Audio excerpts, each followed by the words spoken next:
l'impunité, le détournement, la corruption ont malheureusement élu domicile au sein de notre justice.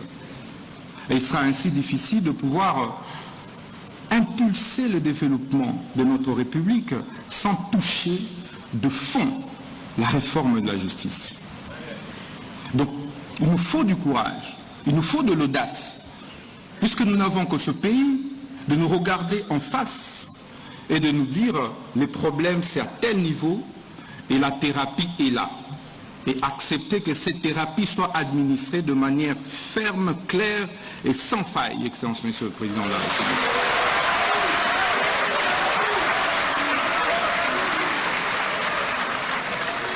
D'où l'importance de problématiser ces mots, de les problématiser au travers de ces assises, les états généraux de la justice.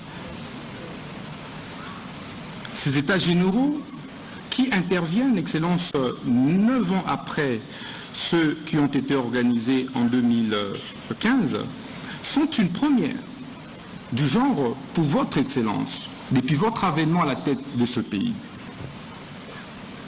C'est donc un moment particulier pour que nous puissions ensemble, de manière concertée et en synergie, faire les diagnostics réels des maux qui rongent notre justice, faire l'autopsie de notre justice, afin de pouvoir en proposer de manière claire une thérapie de choc qui pourra faire mal, Excellence Monsieur le Président de la République. Mais comme vous le savez, lorsque un citoyen, un compatriote est malade,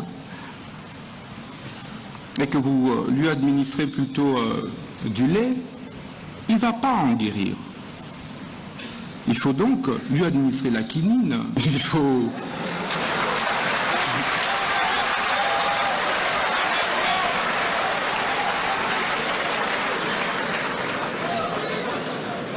Excellence, Monsieur le Président de la République, lorsque vous avez une plaie et que vous mettez du sucre sur cette plaie-là, elle ne va pas guérir. On ne met pas du sucre sur une plaie. Ça fera mal, mais il faut administrer de la thérapie des chocs. Ces assises, Excellence, vont se dérouler du 6 novembre au 13 novembre. Et elles ont été organisées et seront organisées en 3 phases. La première phase a consisté, évidemment, comme le président de la Cour constitutionnelle, le président du Conseil supérieur de la magistrature l'a dit, en l'évaluation des états généraux de 2015. Ça a déjà été fait à Zongo, dans le Congo central. La deuxième phase, qui constitue, Excellence Monsieur le Président, la particularité de ces états généraux, ce sont les consultations populaires.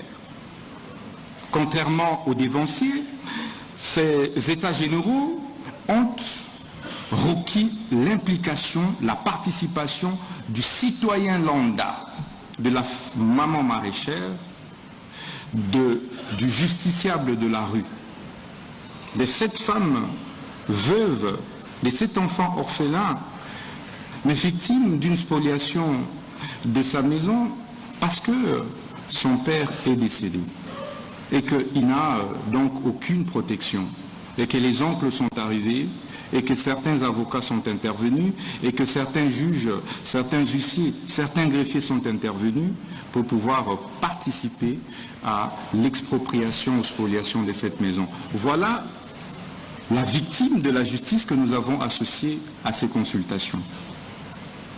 Et troisième phase, sont ces assises proprement dites, qui vont se dérouler ici, dans ce majestueux cadre